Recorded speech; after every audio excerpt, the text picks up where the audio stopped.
আসসালামু আলাইকুম ভিউয়ার্স। বাংলাদেশে যেমন গার্মেন্টস ছুটি হওয়ার পরে মানুষের ভিড় দেখা যায়, ঠিক তেমনই প্রবাসে যখন অনেকগুলো বাস একসাথে আসে যখন লেবারকে ছেড়ে দেয় তখন কিন্তু ঠিক এরকমই দেখা যায়। আসলে এখানে প্রতিযোগিতা চলে। প্রতিযোগিতাটা কিসের?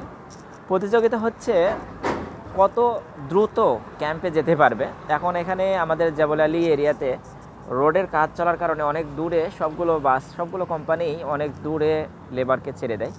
তো সেখান থেকে অনেক দ্রুততম মানুষ ক্যাম্পে আসার জন্য এরকম সিরিয়াল বেঁধে যায়। তো এখানে যখন অনেকগুলো বাস একসাথে নিয়ে এসে সবাইকে ছেড়ে দেয় তখন যে যত দ্রুত ক্যাম্পে যেতে পারবে। আর এখানে একটি মেন সমস্যা হচ্ছে আমাদের কিচেনের যে রান্নার বিষয়টি রয়েছে এটি। তো রান্না করতে গেলে আমরা যখন চুলার খুবই সংকট, এখানে প্রতিটা ক্যাম্পেই এরকম চুলার সংকটের কারণেই কিন্তু লোককে এরকম ভেগে যেতে হয়।